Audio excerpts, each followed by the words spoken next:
నిశ్శబ్దం ఒక శాంతి. నిశ్శబ్దం ఒక వరం. నిశ్శబ్దం నీలాకాశపు వైశాల్యం. నిశ్శబ్దం ఒక లతాగుల్మాల లోయ పుష్ప సౌందర్యం.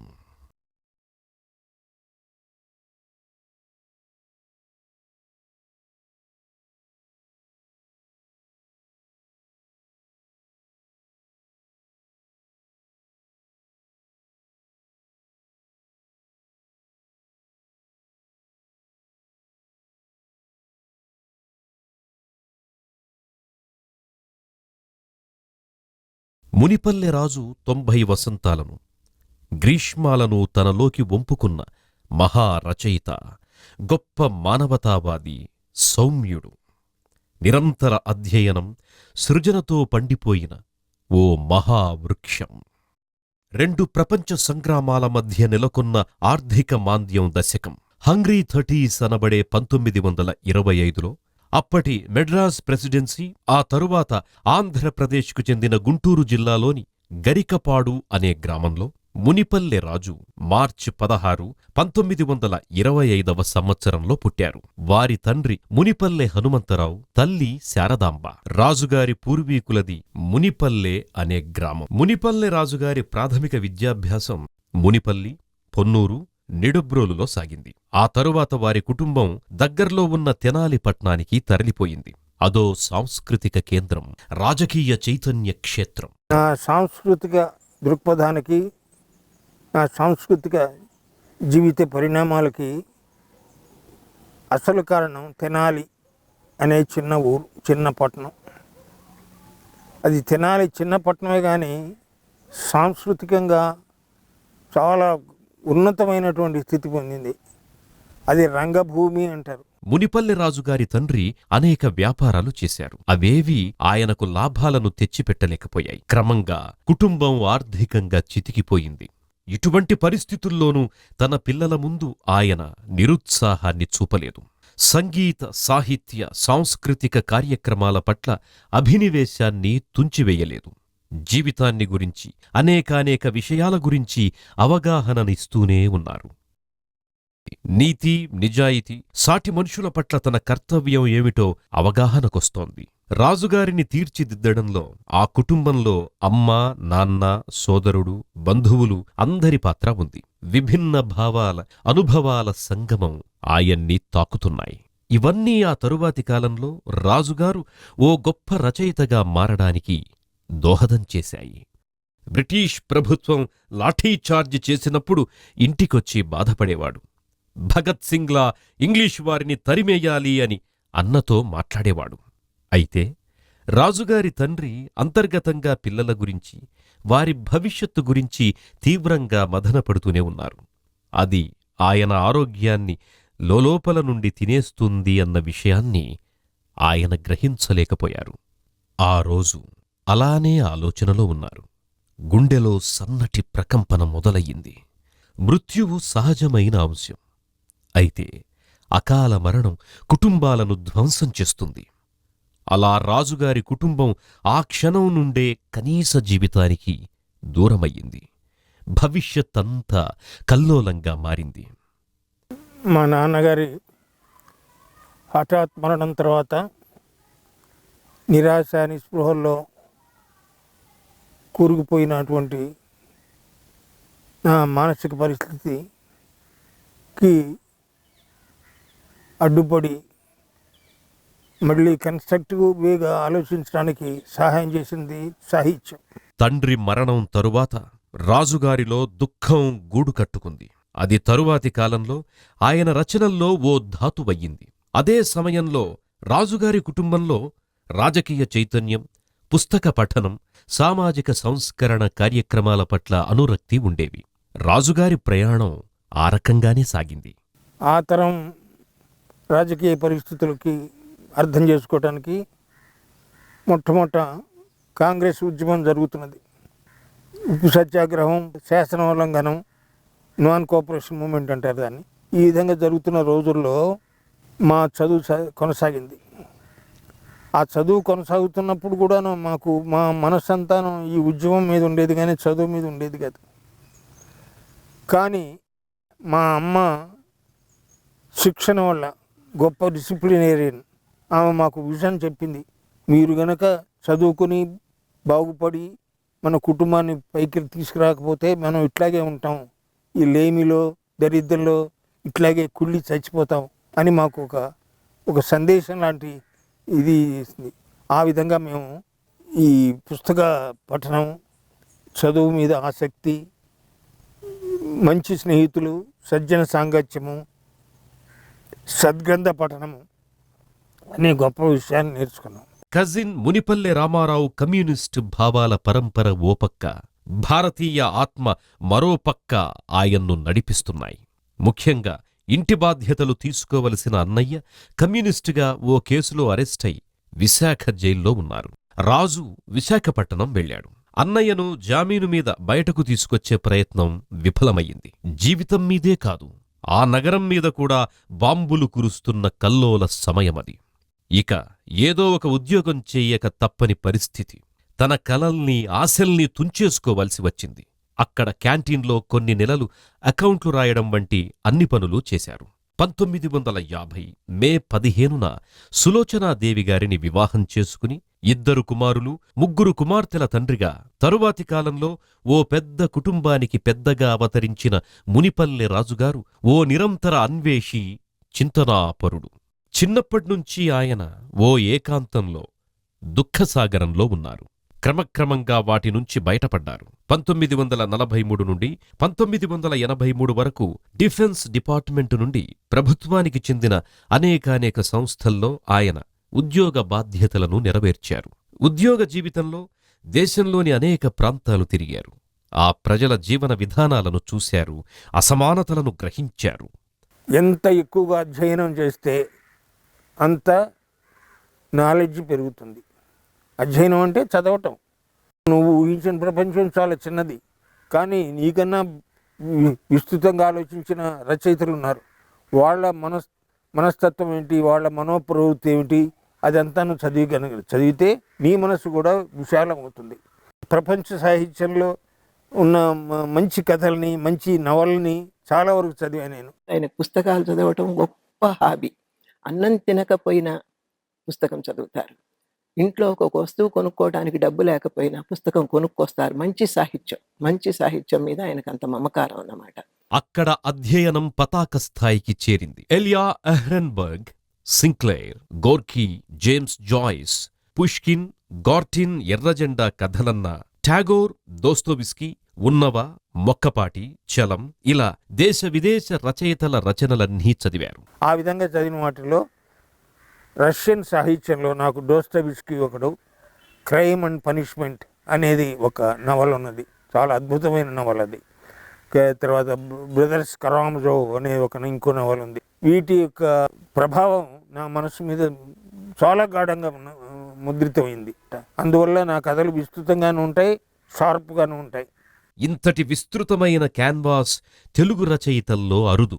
అది మునిపల్లె రాజుగారికే దక్కింది. ఆయన తొలిగా రాసిన కథలు దాదాపుగా ఒక 60-70 ఏళ్ల కిందటి ఆ కథల్లో మనకి ఒకప్పటి కోస్తా ప్రాంతం, ముఖ్యంగా గుంటూరు జిల్లా, ఆ గుంటూరు ప్రాంతంలో ఉన్నటువంటి ఆ జీవితాలు, మధ్యతరగతి జీవితాలు, గుంటూరు నుంచి మద్రాసు దాకా ఉన్నటువంటి మధ్యతరగతి సమాజం, తెలుగు మధ్యతరగతి సమాజం అంతా కూడా మనకు కనబడుతుంది.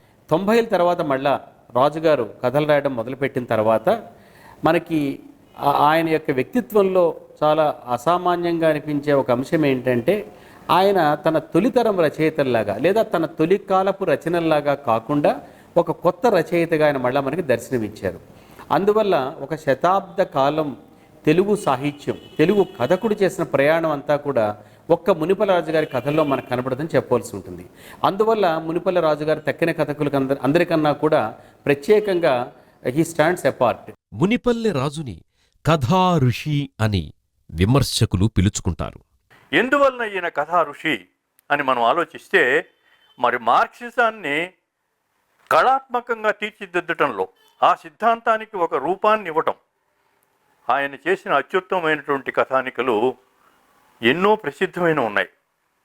వాటిల్లో ముఖ్యంగా ఆ కాలంలో రేషన్ గొడవలు ఉన్నప్పుడు, రెండవ ప్రపంచ యుద్ధానంతరం ఆయన రాసినటువంటి బిచ్చగాళ్ళ జెండా కానీ, అరణ్యంలో మానవ యంత్రం కానీ, మరి నెత్తుటి కన్నా చిక్కంది కానీ, అవన్నీ కూడా హ్యావ్స్ అండ్ హ్యావ్ నాట్స్ మధ్య ఉండేటటువంటి సంఘర్షణని చాలా గొప్పగా చిత్రించినవి.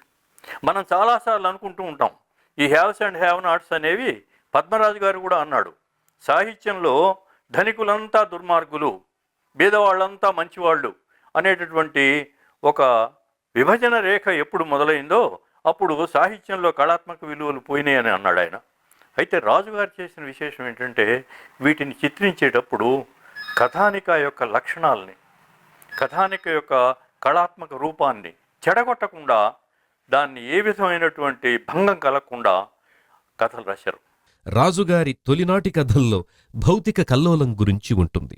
అందుకు ఆయన బాల్యం, యవ్వనంలోని అనేకానేక అనుభవాలే కారణం. అయితే అప్పుడు ఓ సంశయం, ఓ ఆలోచన ఆయన్ను వెంటాడేవి. ఆ రచనల్లో ఆవేశం కంటే బాధ, అసంతృప్తి, మానవ జీవితం ఇలా ఎందుకుండాలి అనే అంశాలుండేవి. అదే సమయంలో మన సాహిత్యం, మన గతం గురించి అవగాహన ఉండేది. రాజుగారి కథల్లో ఉన్నటువంటి విశిష్టత కానీ, ప్రతిభ కానీ, గొప్పతనం కానీ ఏమిటయ్యా అంటే, ఆయన శైలి చాలా నిరాడంబరంగా ఉంటుంది, చాలా మృదువుగా ఉంటుంది. బిచ్చగాళ్ళ జెండా రాసిన, తర్వాత వారాల అబ్బాయి రాసిన, యశోద కడుకు అనేటువంటి నవలిక రాసినప్పటికీ కూడాను ఆనాటి సమాజంలో ఉన్నటువంటి మానవ సంబంధాలను లోతుగా హృదయంతో, సానుభూతితోటి, సానుతాపంతో కరిగిపోతూ ఆయన రాశాడనమాట. ఆయన రచనల్లో పెద్ద కథలు కొన్ని ఉన్నాయి. అయితే నవలగా పూజారి మాత్రం రాయడం జరిగింది. ఆ పూజారిని అగ్రేసర చలనచిత్ర దర్శక నిర్మాత బిఎన్ రెడ్డి గారు కథా బలాన్ని దృష్టిలో పెట్టుకొని దాన్ని చిత్రీకరణకు, ఫిల్మీకరణకు దాన్ని స్వీకరించారు. పూజాఫలం అనే చిత్రంగా రూపొందింది. నవలను రచించిన, కథలు రచించిన, వ్యాసాలు రచించిన ఆయన అస్తిత్వ ముద్ర బలంగా ఉండేది, ఉంది. భావుకత,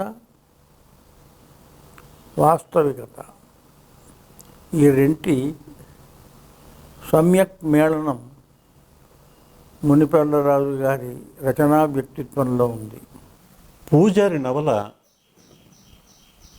డిఫిటిజం అంటే తన జీవితంలో ఏది మంచిది జరగదు, తనకు ఉన్నటువంటివన్నీ పోగొట్టుకోవడానికి తన జీవితం ఉంది అన్నటువంటి ఒక భావనలో ఉన్న ఒక జమీందార్ కథ అది. జమీ క్రమేపీ తరిగిపోతున్నా కూడా అతని ఆలోచనలో మార్పు రాదు. ఈ డిఫిటిజం మీద బేస్ చేసుకుని మునిపల్లి రాజు గారు అద్భుతమైన మానసిక విశ్లేషణ చేశారు. ఆ విశ్లేషణే ఆ నవల యొక్క గొప్పతనం. ఈ సినిమా ప్రజాదరణ పొందడమే కాకుండా ఈనాటికి క్లాసిక్స్లో ఒకటిగా నిలుస్తున్నది. రాజుగారు కవిత్వం రాశారు. వేరొక ఆకాశం, వేరెన్నో నక్షత్రాలు, అలసిపోయిన వాడి అరణ్యకాలు అని 2 సంపుటులు ప్రచురించారు. ఆ రాత్రంతా అట్లాగే కూర్చున్నాం, మెట్లు దిగి నెగడు వేసుకున్నాం, జల్లుపడి వరండా చేరుకున్నాం, గతమెంతో జ్ఞాపకం చేసుకున్నాం.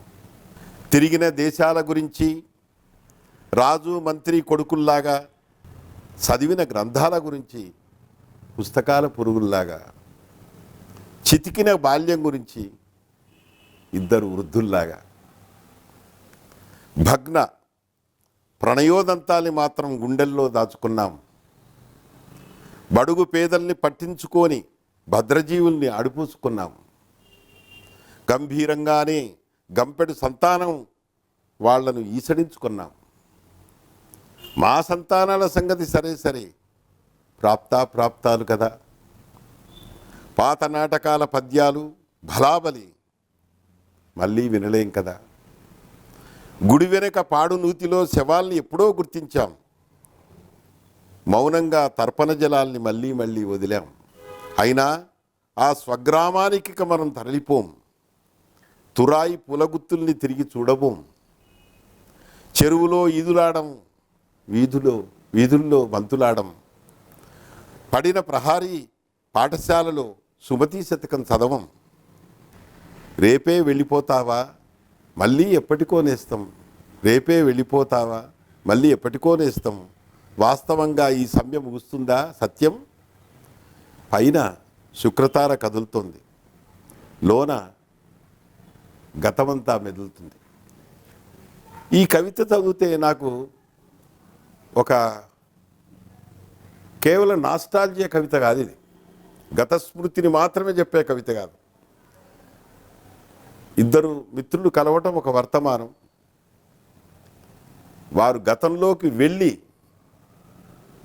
రావడం ఒక వాస్తవం, గతంలోకి వెళ్ళి అక్కడే ఉండటం అనేది నాస్టాల్జియా కావచ్చు. కానీ మళ్ళీ వర్తమానానికి వచ్చి మళ్ళీ ఆ మిత్రుడు వెళ్ళిపోవాలి.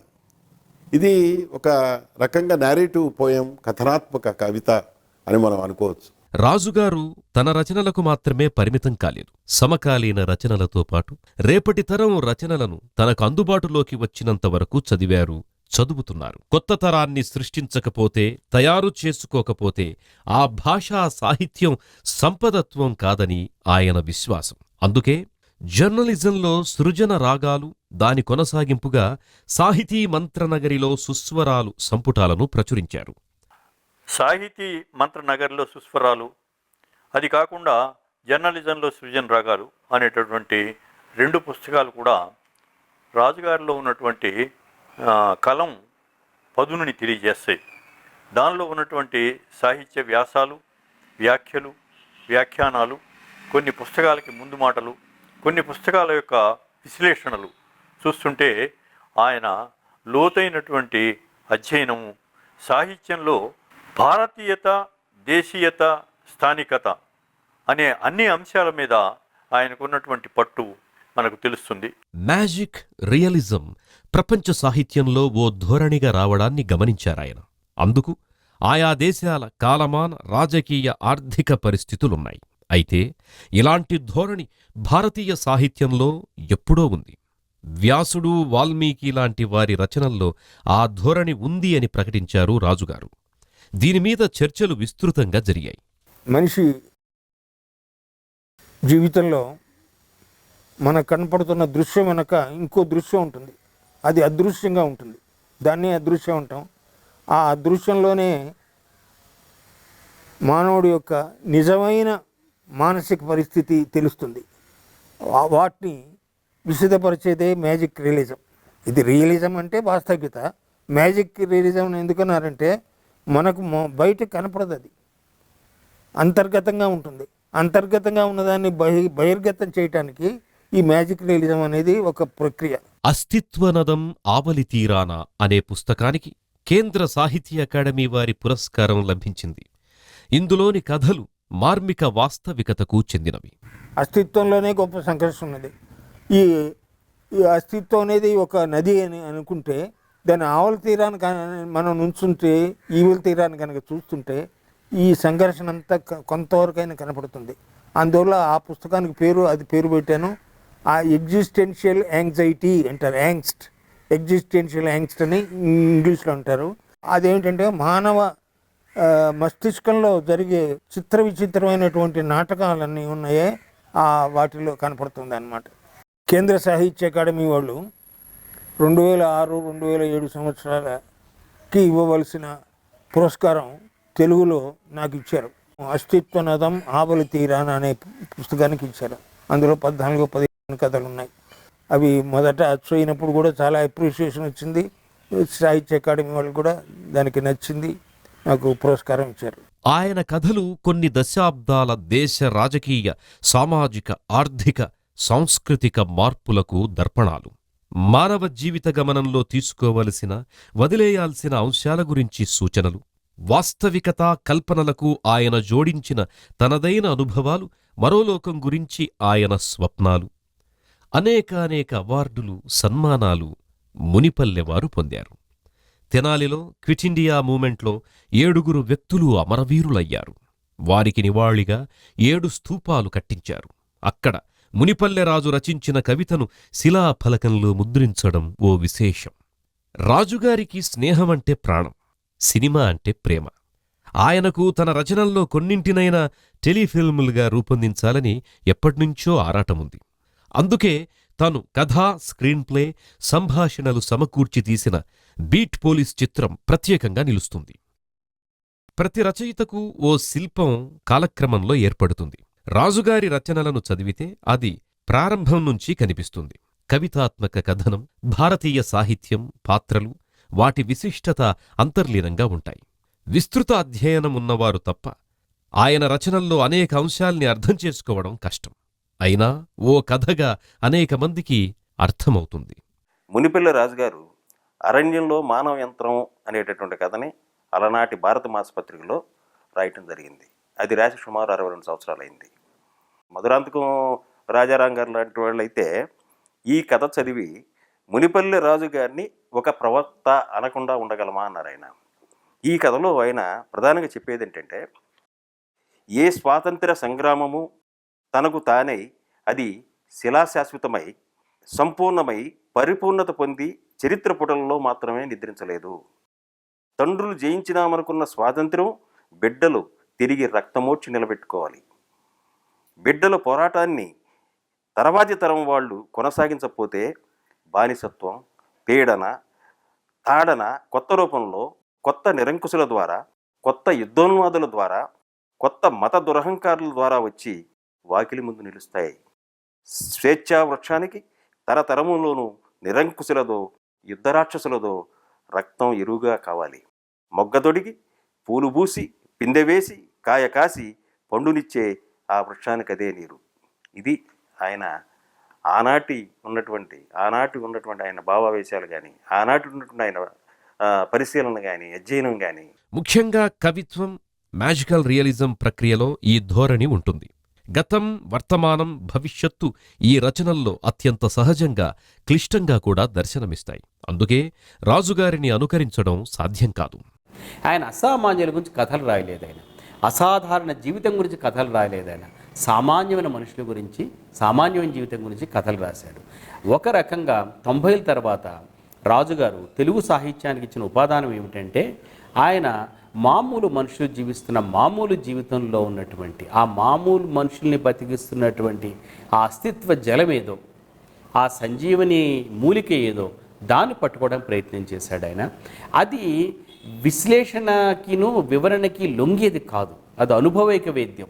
చదువుతుంటే మనకి స్ఫురిస్తుంది. గొప్ప కవితలాగా వివరించడం కష్టం. భౌతిక కల్లోలాల గురించి రాసేవారు ఆధ్యాత్మికతను పట్టించుకోరు. ఆధ్యాత్మికతను రాసేవారు భౌతిక కల్లోలాల గురించి సీరియస్గా తీసుకోరు. అరుదైన వ్యక్తులు మాత్రమే ఈ రెండింటినీ పట్టించుకుంటారు. అలాంటి వారిలో రాజుగారొకరు.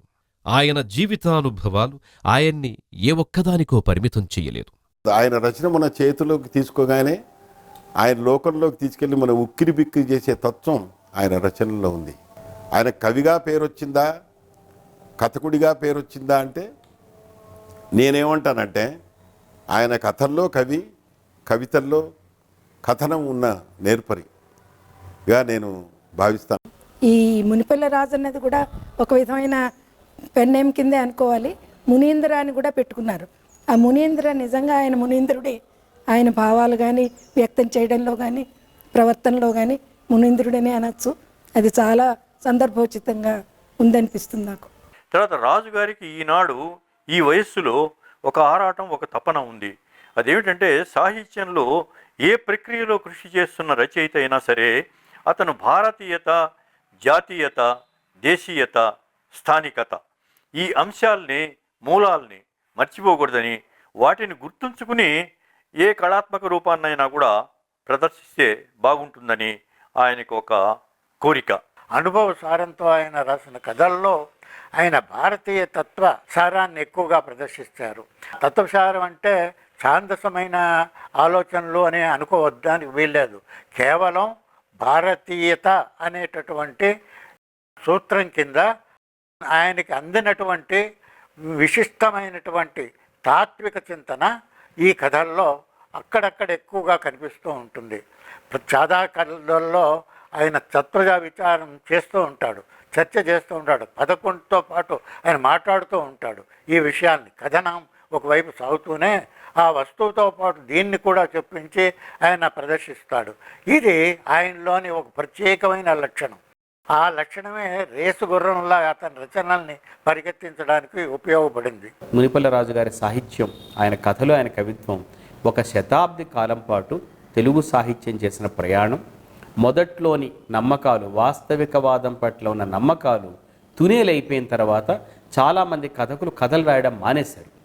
కానీ రాజుగారు మధ్యలో 50 నుంచి 90 దాకా చాలా కాలం నిశ్శబ్దం వహించినప్పటికీ 90 తర్వాత ఆయన పునర్జన్మ చెంది ఒక కొత్త మనిషిగా, కొత్త ప్రవక్తగా తిరిగి మళ్ళీ ఆయన ఒక అమృతాన్ని, ఒక శాంతరసాన్ని తెలుగు ప్రజలకు తీసుకొచ్చి కానుక చేశాడని భావిస్తూ ఆ ఉపాదానానికి తెలుగు జాతి ఎప్పటికీ కూడా ఆయనకు రుణపడి ఉంటుందని భావిస్తూ ఉన్నాను.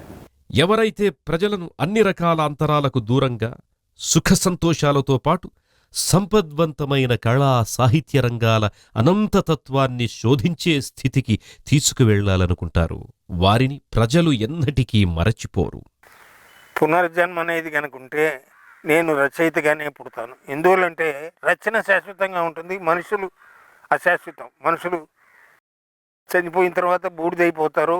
అతను రచించిన రచనలు, అతని మనోభావాలు, అతని మనోగతాలు, మానవ జీవితాన్ని గురించిన అతని ఆధ్యాత్మిక అనుభవాలు అవన్నీ ఉండిపోతాయి కనుక నేను మళ్ళీ జన్మ కనుక ఎత్తితే రచయితగానే పుట్టాలని నా ప్రార్థన, కోరిక.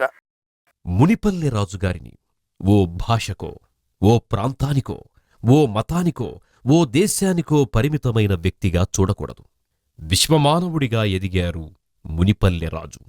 ఆయన ఇప్పటికీ నడిచే గ్రంథం, తను ఇంకా పాడని పాట. అదో మహాపర్వతం, టిప్ ఆఫ్ ఐస్బర్గ్ని మాత్రమే దర్శించగలిగాం. అందుకే ఆయన నుండి తవ్వుకోవలసింది ఇంకా ఎంతో ఉంది.